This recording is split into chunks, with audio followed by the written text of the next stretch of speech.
jasmine, oolong, green, and white. Long ago, these 4 teas were skillfully brewed at the Blissful Brew. Then, everything changed when the shop's popularity threatened its existence. All Mr. Okuran, the shop's owner and tea master, could do was to recruit 4 teenage orphans to learn his trade and staff his shop. A year has passed since the orphans were hired, and although their skills have progressed, they still have a lot to learn before they can brew anything.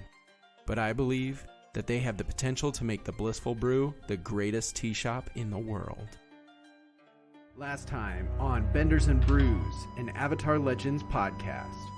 There's a factory in Yudao that has been repurposed to make large-scale weapons.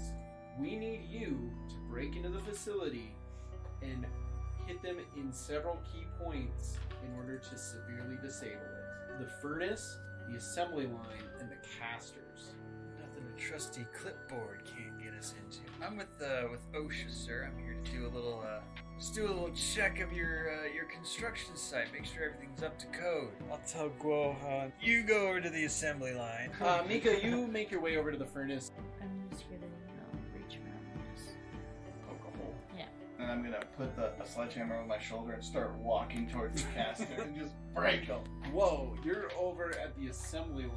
I just grab a whole tool belt, Strap that on. Strap it on. Nice. So I'm gonna take the crowbar and try to pry off like the side of the assembly line, like the guard that's keeping all the stuff on the belt.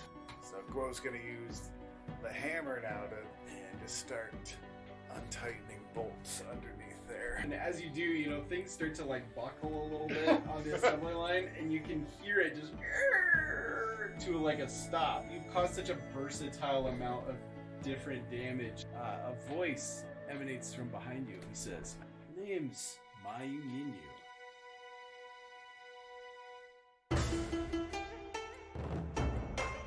And welcome back, everybody, to another episode of Benders and Brews Season 2. We are on the final 2 episodes of Season 2 before we kind of finish things up. And then I've got a bit of an announcement that'll come your way in the form of kind of its own little audio episode thingamabobber about some changes, about some cool new additions that we're adding to the show. But whatever the case, we'll get into that later. For now, we're doing episode 11 of season 2. So we'll go around the table. We got everybody's here today. Get some interesting character facts, starting with Connor, aka Brock Lee, the earth-bending, moonlighting fighter guy. Yeah. So kind of pulling from real life here, since Real life. Yeah. Brock is consistently late to things that he is not told about ahead of time. He needs to be smacked across the face with the plans in order to, actually make it on time. Gotcha. Is there, and this is outside of Bill, tricking him into thinking, plans were... Yeah, this is, just independently, he's what the kids call stupid. So he's stupid enough on his own. All right, fair enough. Jeez. Awesome. All right, moving. He's what they base the expression "dumb as a box of rocks" off of. That's the one. Moving on, we got Dave, a.k.a. Guohan.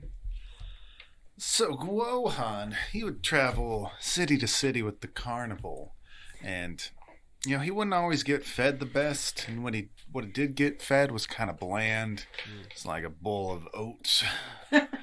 Overnight oats or something. The cheap stuff. Some of the animals ate better than he did, for sure.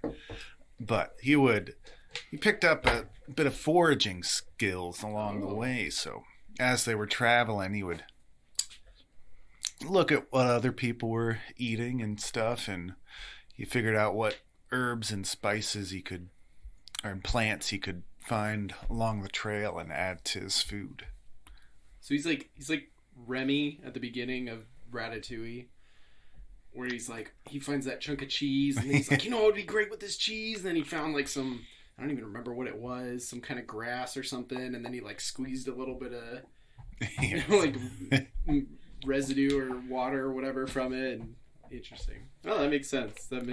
He's a bit like Arthur Morgan. Red Dead 2.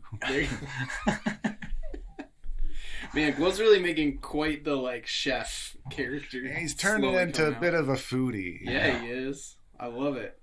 Awesome. Moving on to Cameron, aka Bill Dorr / you said your real name a couple episodes ago. Yeah. I'm trying to remember what it was. Ash Ketchum. Ash. It was not Ash Ketchum. It was Ash. Goldberg. Blink. It was Ash Unknown. Yeah. That sounds kind of cool, actually. Yeah, Ash Unknown. That's Ash his legal name. Okuran. Wait, he's What? wasn't Unknown a Pokemon? Oh, Dang no. it, no. Oh, no. Oh. No, it's Ash's just mom Ash. is a That Pokemon. Pokemon. There's my fun fact about Bill. He's a Pokemon? No. Oh, wait.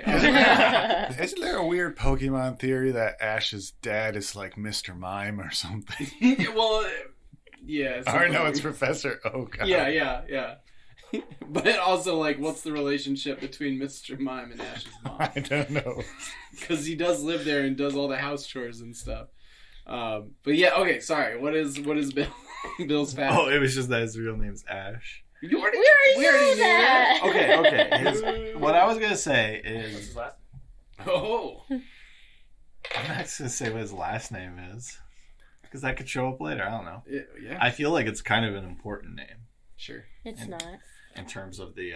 Don't hold your breath. The fiction. Well, there's my fun fact then. If you... You're just gonna, like, drop a... No, I'm not going to say his last name. I'm just going to drop a hint and Where say did that he get his his last staff? name is pretty important. No. His, That's lame.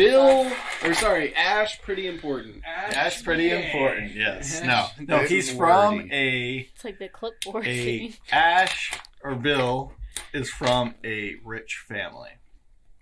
And that's what I mean by he's... God, Are we his last talking name's like pretty Daddy Warbucks? No, Is not he- Daddy Is Warbucks. he part of the Shifu family? That's why you were able to just know where the kitchen was and make a sandwich? Yeah. See, that actually is part of it, is that What? Bill is used to living in a mansion. So, He knows the Ash. general. Ash. Ash V-Bucks. V-Bucks. Ash lived in a mansion. Bill lives off the land Ash with his bow NFTs. staff. Got that Fortnite money. But both Ash That's and why I'm so good at building. but Ash and Bill both They're the same love his person. bow staff. Sure. Yeah. So Awesome. Fantastic. That's cryptic for sure. Michaela, aka Mika, unknown. What is Mika's interesting fact? Mika's interesting fact is she loves to do puzzles. Oh. However, she's never completed one. And it's not because she's stupid and she can't put a puzzle together. It's because there's always one piece missing. And she can never find it. So, could be her fox dog that's losing them. Maybe it's one of the boys, Brock. Brock. Who knows? Brock, what are you doing with Mika's puzzle pieces? Yes. Another. She's making a rock puzzle. he's making a Brock puzzle. takes one piece from a puzzle at a time, and then he just mashes it into one of the whatever he's building. He's slowly making a collage of odd puzzle pieces. Just an absolute. He's like, these definitely go hodgepodge. together. It's a purple and a red It's a piece. purple, yeah. They match. They It's cl- fine. yeah. Close enough. I like to think. I like to think that he thinks that they're like missing pieces. He's like, "Whoa, I found another missing piece for my puzzle I'm putting together." And because like, dude, it was literally in the box with the other pieces. You monster. It was missing from my puzzle. Yeah, you took his piece. Yeah, he just looks at it and he goes, "Oh my gosh, this is the piece I've been missing." Smashes it into his. Hey everybody, I'm Skylar. I'm the game master. Interesting fact about me, I have a pack of adult diapers at my work office, and not for the reason you think. Alright, let's go! Alright, and we're back. It is episode 11. You guys had just gotten to Yudao. 1. Gotten to Yudao. 2. You tried to find the mysterious Mayu Yinyu that Mr. Okuran had told you about, that he had some sort of friendship with, and the next clue was going to come from this mysterious Mayu Yinyu. 3. You guys searched Mayu Yinyu and found the theater, the local theater, where you sort of looked around to try to find answers, find out who he was, and instead you received a mysterious note that gave you 3 options of some sort of job to do for a rebel organization that seems to be residing in the city of Yudao. They are trying to stop the Fire Nations that are, and thank you, Connor, gentrifying. Was that the Did right you say word? it? Yeah, that was definitely right. Gentrification? Can you use it that way? Gentrifying? Is that? I think so. Moving Okay. people out so you can put in a new Right. sort of place. Yeah, yep. So awesome, yeah. They were doing that to the city of Yudao, trying to kick out the Earthbenders and replace the sort of community with Firebenders. I think that was the biggest plot twist so far in this whole show. That Was Brock, Brock saying the Brock word knew gentrification? I think right. I think that's the Hey, biggest you know what plot though? twist. Given your past, it would kind of make sense that you would know about that and what happened to some extent. You learned it from the streets. The streets, Not from books or the fancy readings. man. People on the streets, they know the vocab. We go over our Yeah, Greek it's just- and Latin roots. That's right. Slang. Street corner. Gentrification, Yo, gentrification. gentrification. Typical slang. Typical street slang. Brock grew up on the corner of Main and Gentrification Street. Once you guys found out about this organization, like I said, you received that note. They asked you to do a job for them. You guys chose the option sabotage, which sent you to go sabotage a Fire Nation factory where they were developing some sort of weapons. And thanks to the power of clipboards and calling out the whole OSHA to help you, you were successful in this endeavor. Congratulations to all of you for that. As you guys were leaving the facility, a voice called out from behind you. You turn to find a man that calls himself Mayu Yinyu. And that's where we pick back up. He stands there before I do this whole like pick back up, and it's like I just played for the audience like a whole like recap of the episode, but you know, it's nice to like sort of round out that recap. But anyways, that's where you guys are standing at. He stands before you. He says, "Well, that was a pretty impressive job you guys just pulled there. I gotta say, I wasn't thinking you'd be quite so successful, but well done. My name's Mayu Yinyu. What are your names?" Well, name's Yinyu Yuma. Nice to meet you. Yinyu Yuma. Now, hey, I gotta ask. You know, the gal that is your mother that gave you that name, she ever talk about me? Never actually met my mother. Oh, I muttered. well, I'm pretty sure she must be a fan if she gave you a name like that. Nice to meet you, Yan. Sorry, what was it again? I'm just kidding. My name's Guo. Oh, you got me good. But hey, you know what? That's a lot easier to remember. Nice to meet you, Guo. You'd be surprised. Oh, yeah. That's true. I didn't think about that. Who are the rest of you? You kids? I wasn't even expecting kids, to be honest with you. I thought you guys would be full-grown adults. But hey, that's what I get for assuming. And we assumed that you'd be a woman. Oh, well, hey, assumptions go both ways, and they make us both look like donkey birds. So I'm Bill. No, Bill, nice to meet you. Nice to meet you. I'm Brock. Brock, all right on. You're tall glass of water, my friend. Yes, sir. And I still have my very powerful clipboard. Thank you for noticing. Yeah, that's quite the clipboard there. Looks like genuine made Out of rocks. Yes. out of rocks. Is it heavy? No, not really. Oh, No, right on. Hey, big strong guy like yourself, I can't imagine it'd be much for it to you. So, Yeah, it's nothing really. all right on. And who's this little lady right here? Mika. Mika. All right on. Nice to meet you, Mika. Well, fantastic. Where are you guys from? What made you so interested in the myself and the Rescue Team Squadron? Well, we worked for Mr. Okuran and Oh, Mr. Okuran. Now, see, there's a guy right there. There's a nice guy, good guy. He's still running that tea shop. You get that tea shop opened up? I'm just kidding. I know he got that tea shop opened up. I saw him a couple of weeks ago. About a month ago. How long was it? That was about a month ago. Maybe a little longer.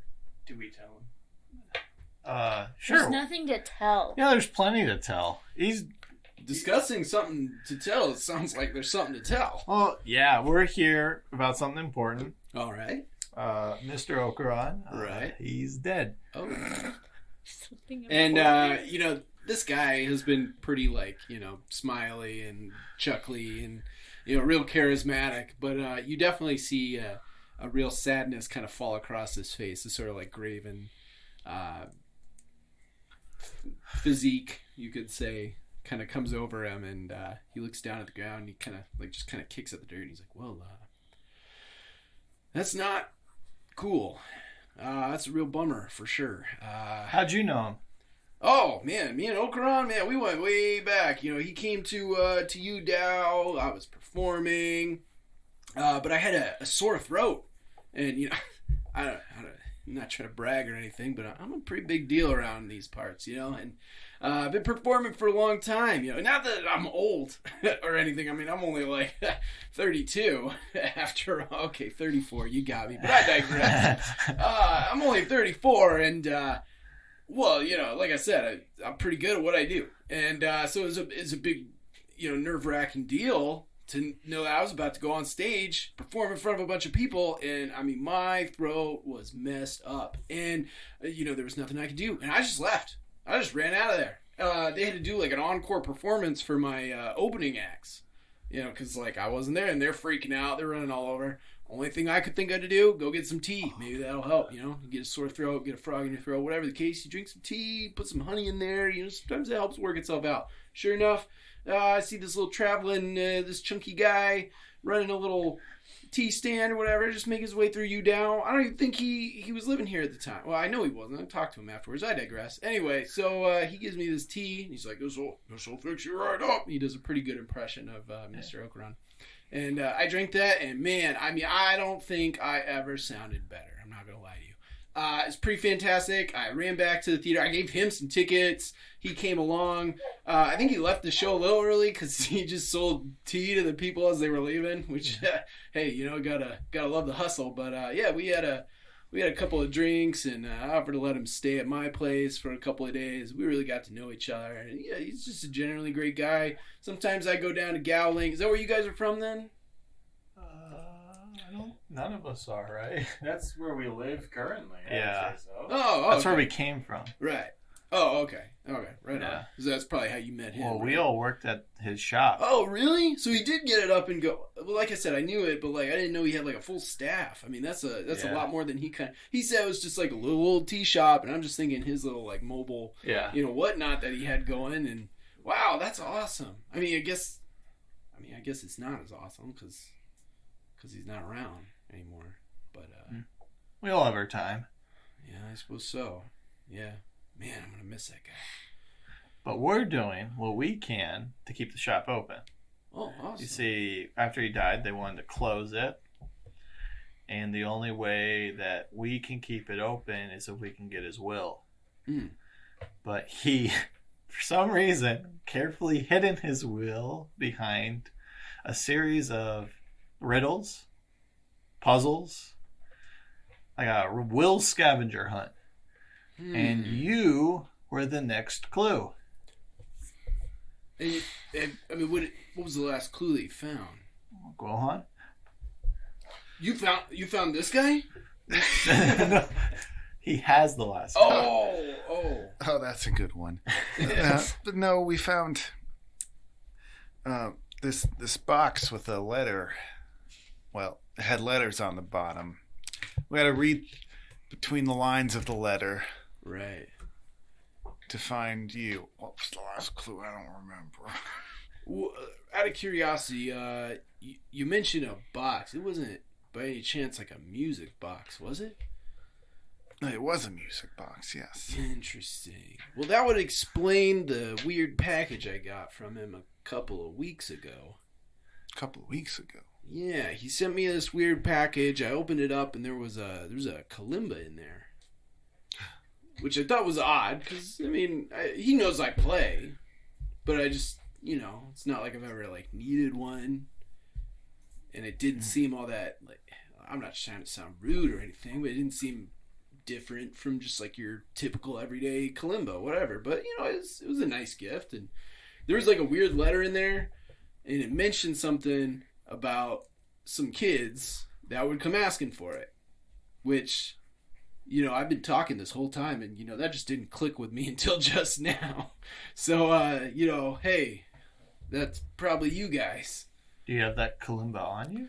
Ooh, all right. So that's where things get a little bit complicated. Hey, we're really close to that factory. Why don't you guys come with me back to the base? Now that I know that you guys are pretty chill and you guys are friends with Okuran, I feel like I can trust you guys.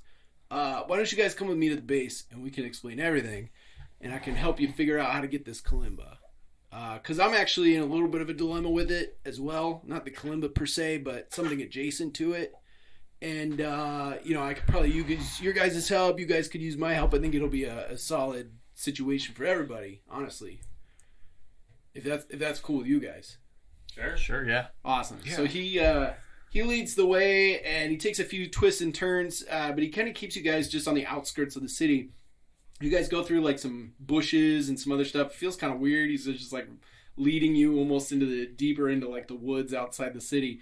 And so the city itself kind of sits on top of a cliffside.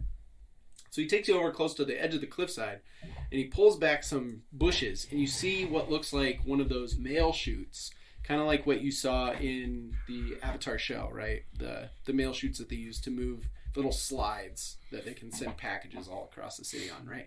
And they got one of these mail chutes, and they got a little cart on the top of it. It's a pretty wide, large cart. You could probably fit a few people in it. There's like maybe 3 of these carts sitting up there, and he's like, "All right, this is how we get to the base. Hop on in." And he hops into one of the front carts, and he motions for you guys to join him in either his cart or one of the other carts. I hop in the cart with him. All right. I feel like you should hop in the car with him since you can't really bend your way over there. I would imagine it requires some bending. I have a bow staff. I could, Bill, hit the... Okay, fine, I'll hop in this cart. Okay. Well, you can hop in any of the carts. Oh, I don't think I'll everybody's hop. going to fit in one cart. I'll hop in a different cart. I'll Okay. hop in the one with Bill because otherwise we'll probably get stranded there.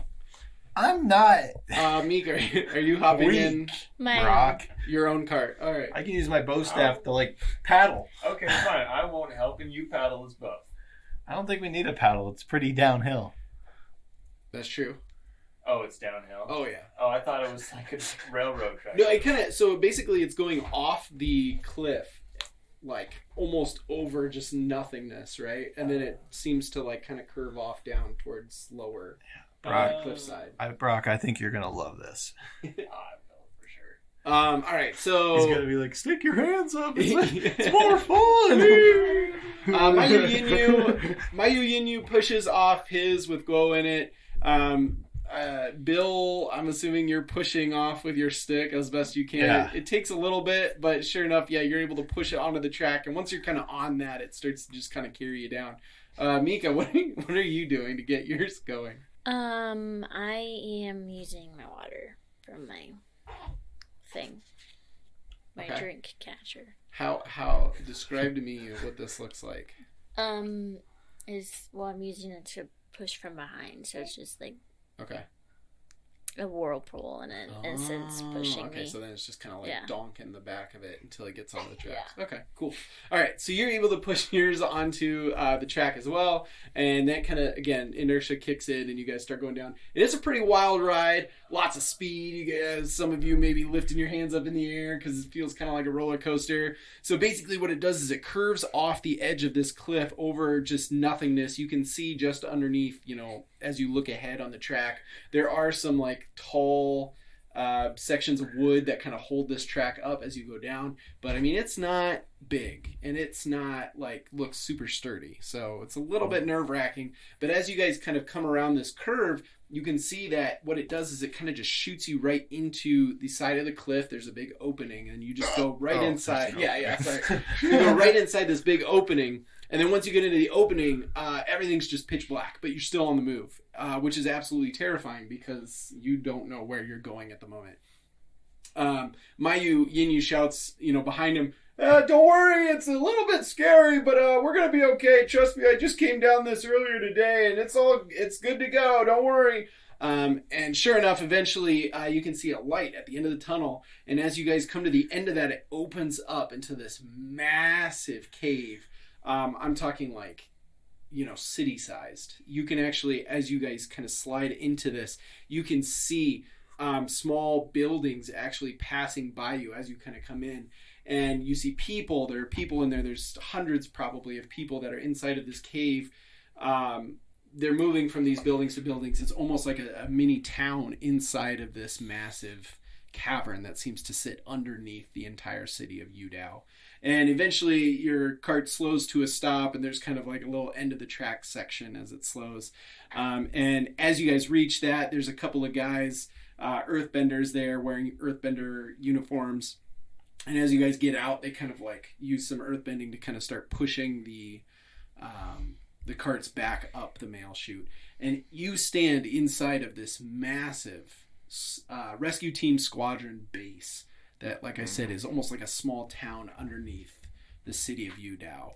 And Mayu Yinyu looks at you guys. He says, well, I bet you guys are pretty surprised, right? We got quite the operation going on down here. What do you think? I don't know. Kind of seems to be expected for a secret group organization. Well, she's not very easily impressed. Oh, you know Not what? at Hey, all. fair enough. Well, I'll say this is a pretty solid base. It's cracking. Thank you. See, now this guy gets it. See, this is a lot better than our old base. We actually had an above ground base before, and this is kind of boring. Right? That seems kind of stupid. Right. It was. But this underground one is like way cooler. And if I'm being honest with you guys, this is actually the Rescue Team Squadron, like their entire organization's main base. Like this is like a pretty big deal. The other one that we had, the old one, that was just like the Yudao base, but we ended up moving it because like we got found out. That was awkward. So we came down here instead. So, don't try to like go back through the tunnel. Just FYI, you couldn't see me, but I was deactivating traps along the way. So like if you go back down there, they're gonna be activated again, and that's not safe. Are you bluffing? No, I'm just trying to keep you guys safe. Like, if you want to leave, let me know, and we'll take the safe way out. Seems like you're bluffing. Hey, you do you, man. Like I said, I'm just doing this for your safety. Letting you know. But whatever the case, welcome to the Rescue Team Squadron base. I'll take you guys over to like kind of the main area. You guys can meet, the other like important people like myself.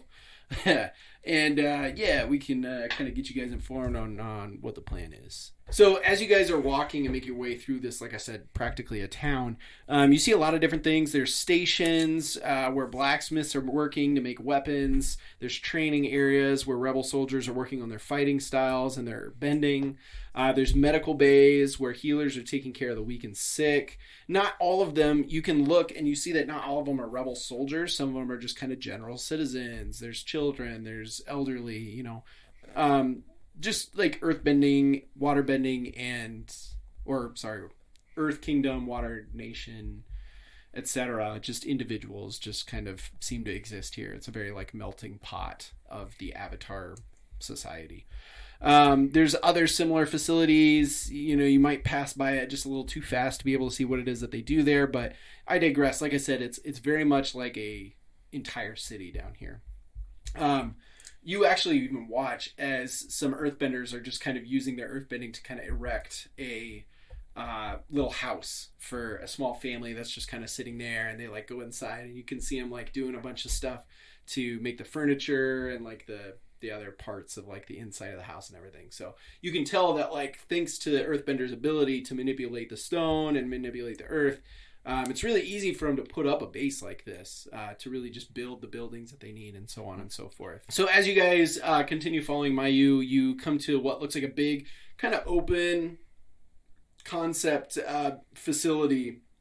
where there's a big circular table kind of in the middle of this space, and there's a number of individuals that are kind of bent over it. And as you guys enter, you see a map of what looks like it's kind of a 3D map, actually, because again, earthbending, it's all little like stone miniatures.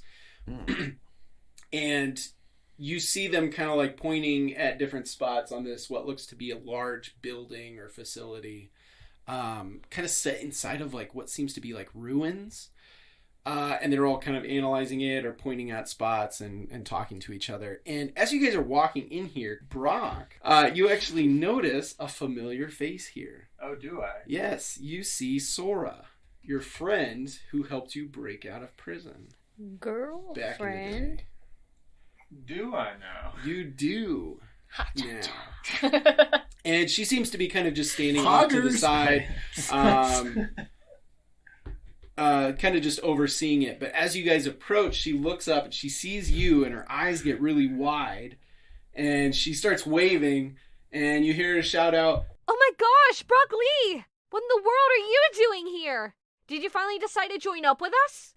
Actually, if I'm honest, I had no idea this place existed until about 10 minutes ago. And by this point, of course, all the other individuals have kind of stopped their planning or whatever it is they're doing. They're looking at you guys as you approach. She says, "Well, I, for one, am so glad you found us. How the heck have you been?" I've been doing all right ever since we broke out. I've just been laying low, working at a tea shop, and now we're on this sort of wild goose chase treasure hunt to let us out here. Right on. Look at you making something of yourself. Say, did you ever get into that fighting ring or whatever it was you talked about to help you get stronger? Here and there a little bit, but Yeah? You gotten any stronger since the last time I saw you? and she kind of like, she like throws a punch at your shoulder. a little bit. Well, you'll have to show me later. Right now we're in the middle of a planning session, actually. I'm glad you can make it. What's going on? And Mayu looks at him. He's like, "Hey, yeah, I found these kids. They kind of answered our little like help wanted ad. Remember what we were looking for somebody to take down the factory? Yeah, these kids did it." Sora's like, I'm not even surprised knowing that Brock was involved. He helped me bust out all those earthbenders out of that prison camp way back when. You all remember that, right? and they're like, "Oh yeah, oh wow, yeah, okay, very impressive." Yeah. Me and Sora built the Underground Railroad together. That's right, we did. Although we didn't have a train. There was no train, but I just have a feeling that that's a cool name. Yeah, I like it. It's a great name. Kind of has a cool earthbender ring to it. Yeah. And she starts to, or Mayu Yinyu kind of starts pointing everybody out, and he's like, "Well, I better introduce all these guys." All right, so right over here you got General Ming. He's kind of the lead figure, and standing before you, you see this very like stern, gray bearded, Earth Kingdom dressed. He's got a lot of like badges on his Earth Kingdom armor. He's got like armor on. Has he got a nice hat? He is hatless, actually. Oh! Which means that if you were to get a hat, you'd be, I guess, a step ahead of him. I don't know. I don't really know how that works in your mind. Those badges are pretty nice. Oh no, he switched the badges.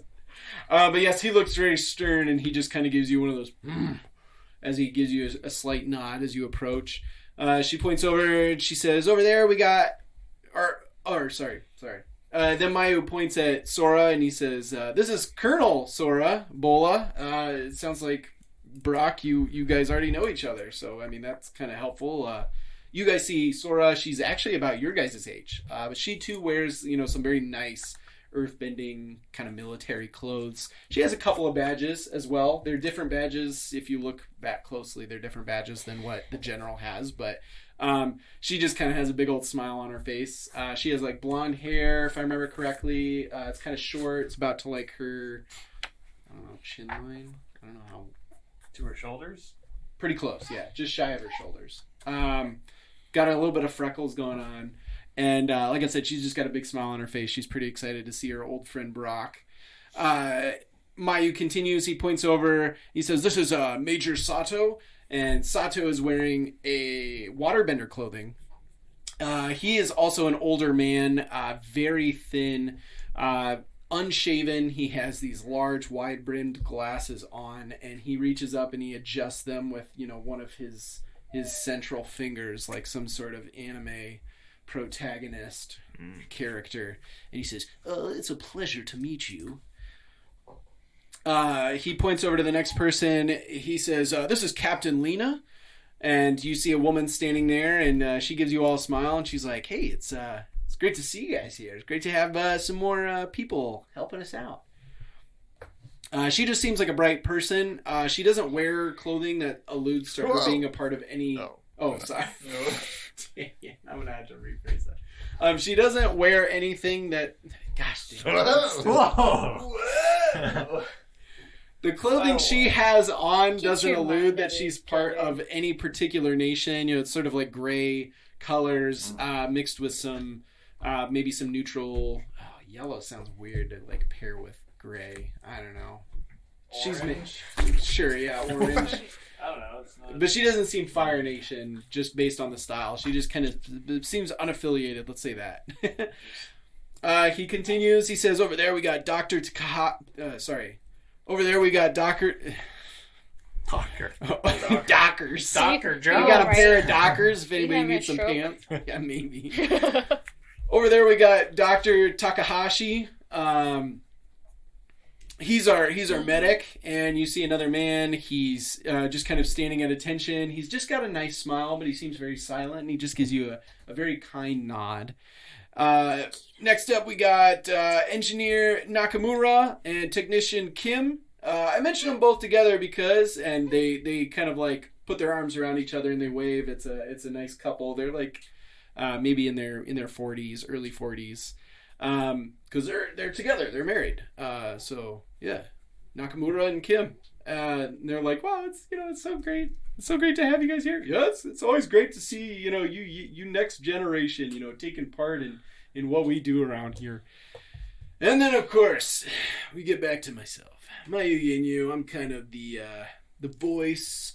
Some say the face of the rebellion. Yeah, whatever the case, I lead a lot of like the protest stuff. Some of the more like putting up posters that say, like, up yours to the Fire Nation, that kind of good stuff, the stuff that really gets the common folk going. Yeah, see, I like this guy. He says, pointing at Guo. He gets it. He sees my end of things. He sees what I'm doing. He knows I'm working hard, he knows it's important. Anyway, that's everybody. So, yeah, are you guys working on the plans right now? And the general goes, yes, in fact, we've gotten quite a ways through since you've been gone, Mayu. And Mayu's like, well, it's, this side of things isn't really my side of the operations. And he's like, well, we always appreciate having extra input, so it's nice to have you around. Well, that's right, it is. And thanks for saying so, General. And you guys, again, like I said, you look over and you see what seems to be some sort of a large building that's kind of built into the ruins that seem to exist somewhere. You're not really sure what this is. Sora steps forward and she says, Oh, right. Sorry about that. So, a basic rundown of the current situation. This is actually our new permanent base that you're currently standing in. It's a lot better than our old base, which was actually above ground, and because of that fact, it didn't really work out too well. See, about a week ago, the Fire Nation actually caught onto our activities and discovered our base, so we had to flee down here. Which wasn't a huge issue, except for the fact that, in our hurry to leave the old base, we left some pretty important plans and documents behind. And if the Fire Nation gets their hands on them, we're going to be in hot water. Thankfully, they haven't gotten to anything currently. They have a specialist coming who works with avoiding rebel traps and deciphering rebel codes. He's not here yet, so we're planning a bit of a break-in or heist, if you will, to steal back the important stuff before he gets here. Is that where our music box is? Mayu steps in. He's like, yes, that's where I left the kalimba. Unfortunately, it wasn't among the things that I had time to grab on our way running out of there, and so, Looks like it's time to dust off the old clipboard.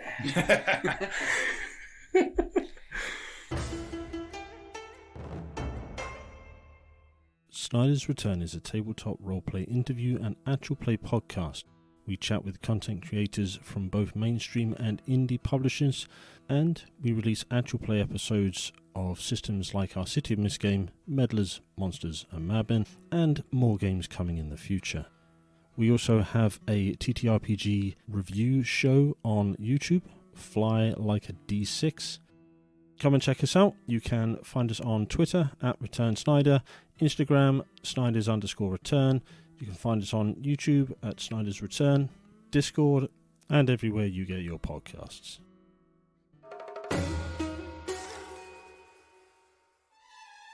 Hey everyone, Skylar here, your friendly neighborhood game master. I just wanted to take a moment to let you know that we at Benders and Brews have been working our creative juices extra hard and pushing our artistic skills to the max in order to bring you some sick Benders and Brews merch. That's right. You can head on over to the TeePublic shop we created where you can snag shirts, stickers, mugs, and so much more with your favorite B&B characters on them. Grab a Chibi Mika baseball t-shirt, or maybe you want a broccoli mug designed with the Employee Blissful Brew Tea Shop logo. There's all of those and more, and even more down the road when we come up with ideas. So head on over to TeePublic and search for Benders and Brews, or you can follow us on social media where we'll post the links that'll be easily available to all of you. And of course, if you get some of our merch, be sure to tag us in a photo of you with the respective B&B swag, because all of us at the studio would love to see it. Thanks for listening. Let's get back to the show.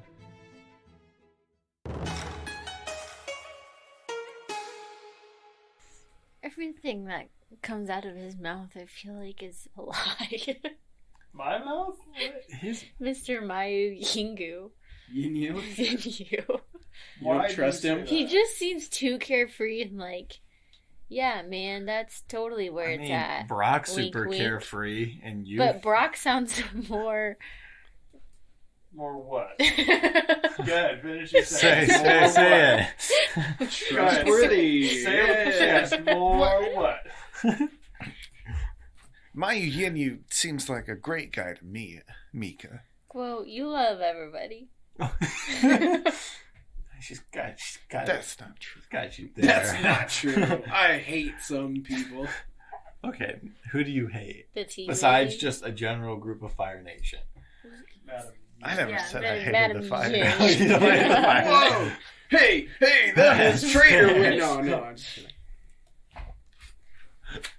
Maybe you should. Well, for one, the carnival owner. Well, okay. Not too Ching fond of that Sanani. guy. Can't blame you there. Why? Because he treated me like a garbage slave dog and A lot of words. made me do all sorts of nasty stuff. Cleaning up the place. Oh, I was like, man, I hope he follows that up, because that sounds really He bad. elaborates. That's it. He just stops. He just said he made me do all kinds of disgusting things. It's like, oh, are you okay, buddy? Poor Gohan. Yeah, no wonder you Dang, hate he's him. been through some stuff. He's been through a thing. I don't know. I just think you're not very trusting, Mika. Why would I be? At least she's honest about that. Well, I mean, this is a guy that Mr. Okuran specifically told us to go talk to. And if Mr. Okuran trusts him, I feel like we should as well. Yeah, but we've never heard of him. Just because he was friends with him years ago doesn't mean. There's a lot of He people hasn't Mr. changed. Okuran knows that we have never heard of. He seems like great father material. Not that I'm looking. Not that I'm looking for Whoa a there, father. buddy. Here's the thing. Old Mayu here is probably the father to many, but... No, I didn't know he could hear us. I didn't either. I'm so embarrassed. I have to go to the bathroom. Oh, yeah. It's right over that way there, little buddy. Guo runs up, scampers off. Scampers. Hiding his face. Ooh. The general continues. He says, yes, the specialist isn't expected until tomorrow morning, so we have a narrow window tonight to break into the facility. The specialist is a Fire Nation guy? Yes. Do you know who it is? Yes. We have, our sources tell us that they've called for none other than Wang Long. No. What? Wang Long. General Wang Long, yes. We've had dealings with him quite a few times. Actually, Sora, you're familiar with him, and she goes, Know him. He was a guy Brock and I had to get through in order to escape that prison camp. He was I think he ran the prison. He ran the prison camp, if I remember right. ah, so you were the first to outsmart him, and one of the last. he's kind of spent his time ever since then hunting down members of the Rescue Team Squadron. It's become sort of his personal goal, and apparently he's talked to the Fire Nation leaders, and they've kind of allowed him that as an assignment to just specialize in us, I guess. So he ran a prison camp? Yeah, he ran a prison camp. Is that all he did? No, that's not all. I think that was his beginnings in the Fire Nation leadership, you could say. Oh. I know of him. But Oh. that's not how he started. How do you know of him? Well, last I heard of the guy, he was taking a bunch of weapons over to the Earth Kingdom to go destroy countrysides. Well, he used. Did he do those that too? to take down the city that he turned into a prison camp. So he did do that. Yes, it was Oh. a horrible, horrible thing. He moonlighted as a prison camp warden. The memory is a little fuzzy. It's been so long since I've tried to repress it in my mind. So my use of story is like, wait a minute, so let me get this right. So timeline, you got this guy Wang Long, becomes some sort of big shot for whatever reason in the Fire Nation, has a bunch of big mass weapons of destruction built over the Fire Nation, brings them across the water into the Earth Nation, uses them to attack the village that Brock apparently lived at, turned it into a prison camp where Brock was held. We send Sora in to bust him out, and, well, I guess the rest is history. Well, not just you. Just to clarify there, it wasn't just, it was just the whole... break out everybody. Yeah. Wow. Ain't it and then, of course, Bill, you knew about the weapons and stuff? Yeah. Really? I was apparently on the ship with the weapons. Really? Yeah. What a small freaking world. Yeah. And then we ran into pirates. Who's we? You and Wang Long? No, Okuran. Get out of town. Mr. Okuran was on the boat with you and The weapons. Wang Long and the weapons. Correct, yeah. Holy crap. Give me a moment, everybody. Just give me a moment. Hold on, I'm thinking on this one. Wow. Yeah, it's a small world, isn't it? Talk about origin stories. I gotta say. You couldn't write it any better. You couldn't write this any more connected. Yeah. Hold on. Whoa, do you know Wang Long? Quo's still in the back. Oh yeah, that's right. Sure, where'd that kid go? Mika, do you know Wang Long? No. I just took a sip of water. Huh. All right. Well, okay, we're not all connected, but hey, that's all right. That's all right. We're connected now. That's what's important. Are we? Sure. Yeah. I mean, we're all here. We all know We're Mr. all fighting Okuran? together. Yeah. Mr. Okuran. Yeah. Yeah. Yeah. Yeah. All right. Man, I wonder if Guo knows him. Maybe. Not Mr. Guo Okuran. knows a lot of people. Wang Long guy. Yeah. Maybe he liked going to carnivals. Then maybe Guo would know him. Maybe. Guo comes back from the bathroom. It smells like connecting exposition in here. Oh, you've heard of my cologne? Mayu Yinyu turns to you and he's like, Guo, I got a story for you. And he just starts like relaying that quietly to you in the corner while the rest of you guys are all sitting around the plants. No. That's his name. Yeah, and he didn't like people making fun And of it. then you just see Mayu Yinyu kind of like stops for a second and he's like, what? I didn't even think about that. What a stupid name. Can you imagine parents that would maybe that's why he turned into a angry, hateful Fire Nation general, I guess. And that'd do it to me too, you know. Wait, so was that the guy who sold the scepter? No. That was the pirate captain that later attacked the ship. Yeah. I don't know Wang Long, do I? No. Okay. Your backstory is probably the furthest disconnected. From Okay, everybody that's else. what I But was it's thinking. also I think possibly only the two most of us emotionally know Wang charged. Long. Yes. So, I've awesome. heard rumors of Wang Long. I've heard of In certain circles. rumblings. In the locker room. In the- I never thought I'd hear that name again, though. Oh yeah, he's become a pretty big thorn in our side. That's for sure. How long has he been terrorizing the Earth Kingdom? Oh man, well, let's see. The planning that he was initially doing leading up to it probably spanned back a decade almost, you know. He's been growing for a while, but now we think he's at his peak. Stop. Whatever the case, I mean, yeah, he's been terrorizing. Would have been like. Is he the only? 5 years, maybe. Is there other Fire Nation dudes, generals, who are terrorizing the Earth Kingdom, or is he like one of the lead ones? Yeah, he's kind of one of the lead ones. That's the biggest difficulty that we've been having with the Rescue Team Squadron is, you know, he just keeps attacking these border, you know, to the ocean cities, you know, these small little cities, Earth Nation cities out on the outskirts of the Earth Nation Kingdom, and they just claim that, you know, oh, we're dealing with pirates, or we're doing this, or stopping criminals, or, you know, so and so's a refugee from the Fire Nation mainland, and all this other stuff. And so, you know, higher ups in the Earth Kingdom just don't take it seriously, and they're prone to agree with these Fire Nation claims to try to avoid any kind of major confrontation, when we know the truth is they're trying to take over. I mean, they're doing things to try to take over. And, you know, like I said, that's been our biggest challenge, is trying to relay that and help people understand that this is a lot more than just a few little attacks here and there. Like, this is something big. Dang. I mean, I've heard tell that they're doing some crazy stuff out in the secluded air nomad areas. Some pretty dark stuff, but we just don't have any connections out there. I mean, they're so secluded, north, south, east, west. All the air temples are just so distant. Wow. So we can only hope and pray that, you know, whatever's happening out there isn't as So bad as the rumors.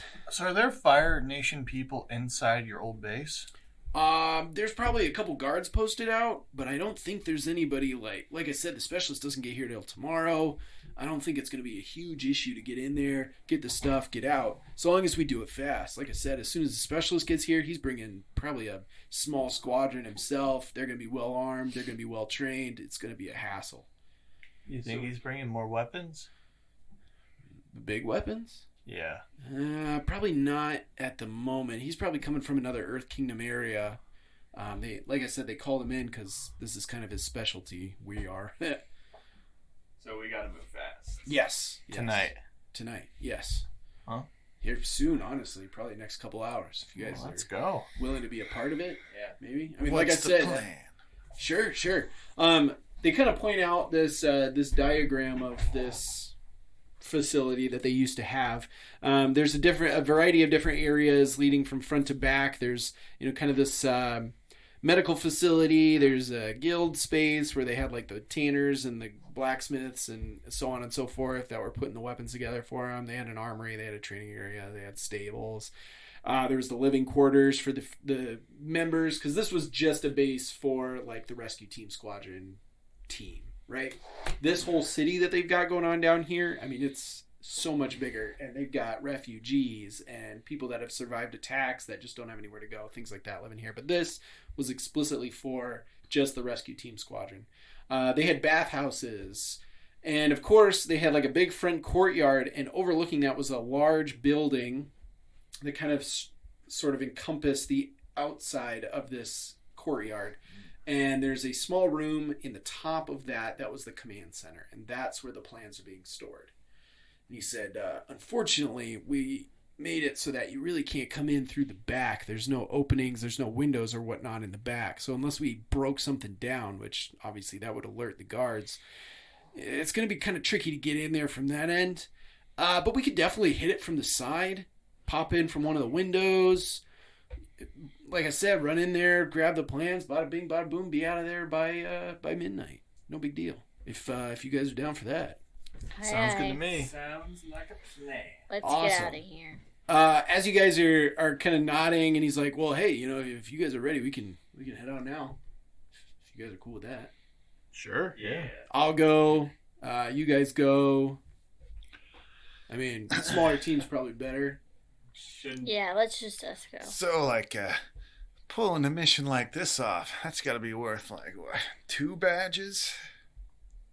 Yeah. And the general goes, yeah, sure, we'd be willing to, they're sure, yes, absolutely. It's an important mission. We'd be willing to give you respectable badges to represent your achievement.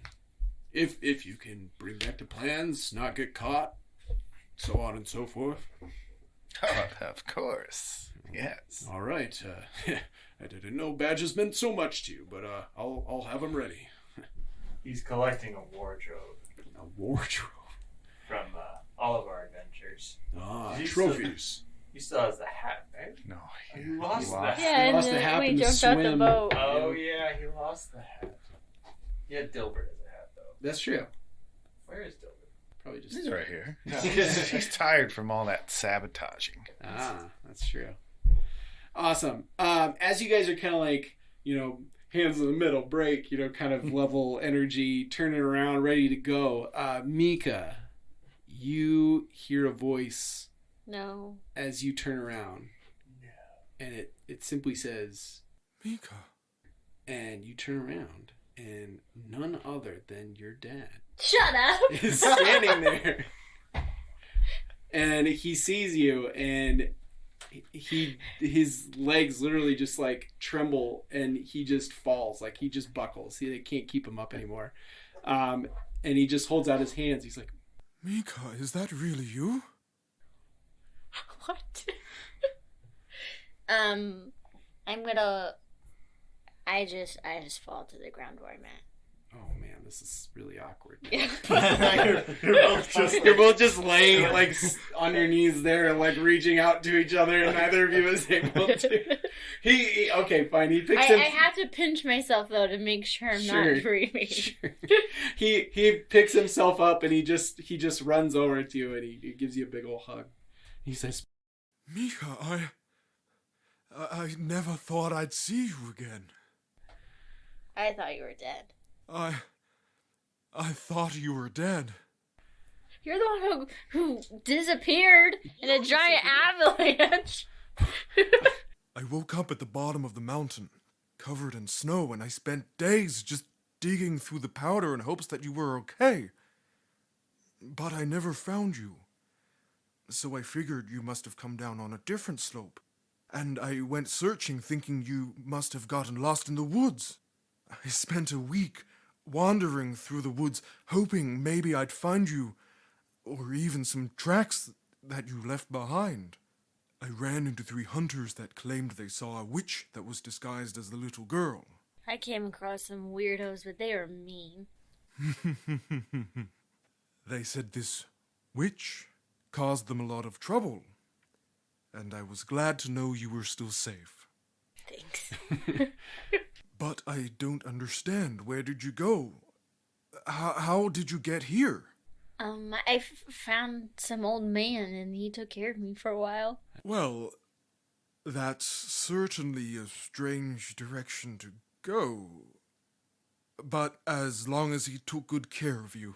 Yeah, I worked at his tea shop for a while. You worked at a tea shop? But now he's dead, so... Oh, I'm sorry to hear that. I wish I could have had the chance to thank him for taking care of you. I just got out of my head at that.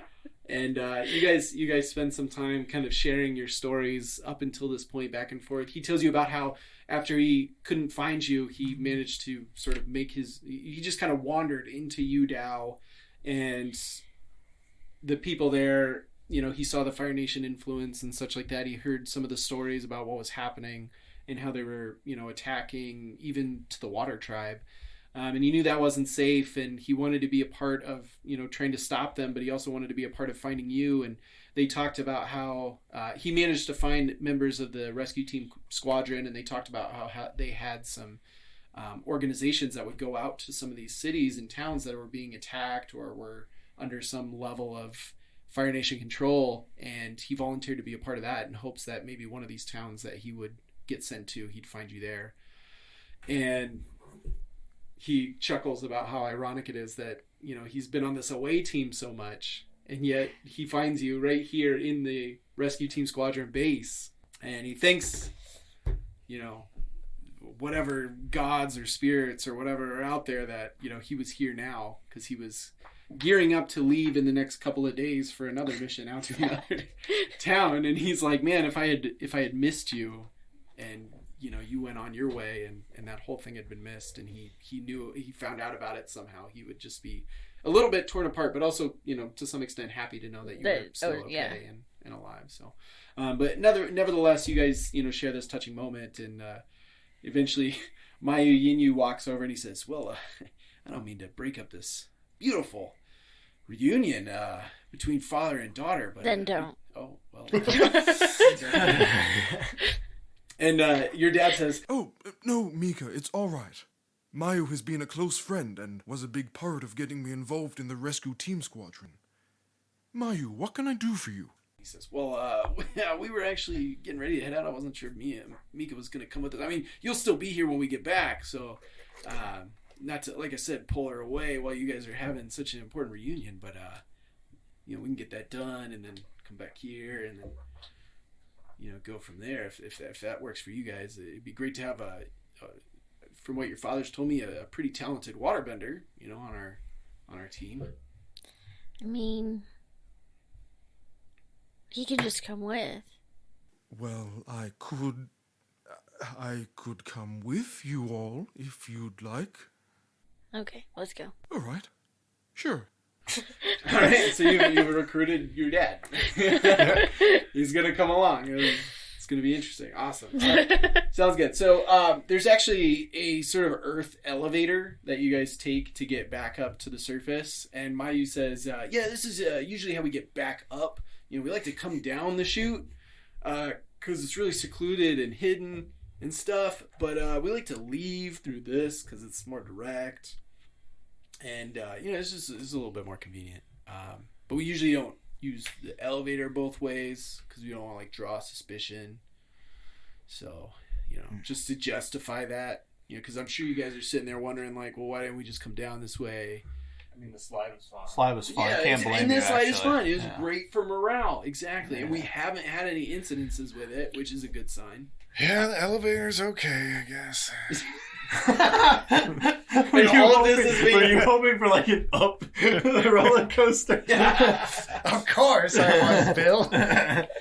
All of this is being said as you guys slowly make your way. I feel like up this Brock's elevator. like really excited for a rock elevator. He's like, yeah, rock. Man, you guys, it doesn't matter as long as it's a rock. It's rocks, man. Awesome. Mika, who's this guy? yeah. You kind of freaked out when you saw him. No offense, old man, but Oh, no problem whatsoever. I'm very glad to meet all of you. I'm Mika's dad. what? You What? It's my dad. That's your. I thought you. I'm gonna like whisper to Mika. I thought you said your dad's dead. No, I never said that. Okay. You old cheeker, you didn't have a dad. I Sure. said a lot of Oh things. yeah, what a throwback! That random goth chick that was on the Wild Coyote boards. Yeah. You told her you didn't have a dad. You guys were bonding over it. How Sort of, can- except she had a dad. How can you be so sure? It's not like 3 fox dogs in a waterbender cloak, is it? Check on Moody. Oh, this is a bit awkward. Oh, Whoa, that's a hairy calf. don't be Okay. weird. I promise. Did you just say cat? Calf. Oh my Like his god. leg. He said that's a hairy cat. Is it my dad? Is it my dad or is it just 3 fox dogs? It's in a just 3. trench It's coat? just 3 cats. Just Why would? Oh, don't worry, Mika. I'm your dad. Says 3 fox dogs in a trench coat. Oh no! But you seem so sure he was dead. He seemed so sure I was dead. Well, I never gave up hope. He says as he puts his hand on your shoulder. Wow. Now, how long ago was this? Probably like a year. Yeah, probably. Like a year. Maybe not even. Mika was one of the last orphans to kind of be taken in by Mr. Okuran. I ain't no orphan now, That's suckers. true. Oh, gee, I don't know. Congrats on your alive parents. Well, your parents are alive My too. parents are alive. But it's just So are mine. Yeah. See, that was one of the biggest struggles I had when I had to write the description. Is I'm like, for orphan, moody teenagers, and I was like, well, they're not really orphans, but there's not really a word for it, so I don't know. Parentless. Yes. I suppose mine could be out there too, but Yeah, that's true. I never knew my parents. I mean, I guess orphaned kind of just they're kind of suggests just that a you're not with your dust-streaked memory in my mind. Way back there. Getting real deep. Mika's dad kind of looks over at Guo and he says, Well, hey there, little buddy. Maybe someday you'll find your parents. Maybe they're out there looking for you right now. I don't know if I'd want to. oh. You could come live with us. My dad will adopt you. Whoa. I have to go to the bathroom. We're in an elevator. Well, actually, so you guys have come to the top of the elevator at this point, and Mayu Yinyu's been just kind of leading you guys towards where the old base is. But yeah, I gotta go to the bathroom. Oh, do you need to use the bush? Yes, I do. All right, everybody. I know it's only been 5 minutes in walking, but let's take a short break so that Guo can go to the bathroom because, hey, nobody wants to do a mission while you got a full bladder. Yeah, it is a bladder thing, isn't it? Yeah. Oh, okay, good. Yeah. All right, should be a short break, everybody. Polish his nose. Guo goes to the bathroom real quick and then comes back, and Mayu continues to lead you guys on. As you guys approach the area where this old rebel base is located at, Mayu Yinyu stops and he says, "Quiet, I hear something." And he looks over at Mika's dad and he gives him a nod, and using some of the very capable sort of Water Nation trained stealth tactics, Mika's dad kind of just disappears into some bushes very quietly. And a couple moments later, he comes back, and you can hear voices kind of up ahead. Someone seems to be shouting orders at people, and he comes back and he says, "I'm not sure what happened, but it seems we're too late. The specialist, Wang Long, is already here." And with that, we'll end episode 11. Thank you so much for listening to our show. Of course, don't forget to follow or subscribe to our podcast through whatever podcast site that you're using, such as iTunes, Spotify, YouTube, and others. Additionally, you can follow us on Twitter, Facebook, and Instagram. Just look for the social media icons. Following us on social media gives you access to all news, announcements, and of course new episodes as they are released. You can check out our website, bendersandbrews.com, which will feature all of our episodes as well as news, announcements, and even cool character and player profiles. It's a great hub of information for the Benders and Brews podcast. I also want to say a massive thank you to VanStein, who is reprising his role as Mak-Tuk, and Katherin Storm, who is reprising her past role as Sora.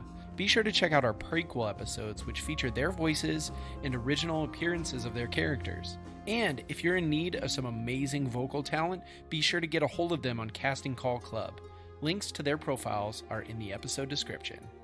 And finally, we would be truly humbled if you would be willing to take the time to leave us a review if your podcast site allows you to do so, such as on iTunes. Or, in the case of YouTube, you can hit the like and subscribe button and drop us a comment. Tell us about what you thought about our podcast episodes. It sure would mean a lot to us. Avatar Legends is a tabletop role-playing game created by Magpie Games. Nickelodeon, Avatar, and all related titles, logos, and characters are trademarks of Viacom International Inc., all rights reserved. I also want to thank the following artists who you can find on Fiverr for their amazing creative work on this podcast. Character art was done by alessiopapadraw. Background art by Kennicchi. Music by Joe Timms 215. Thanks again for listening, and we'll see you on the next episode.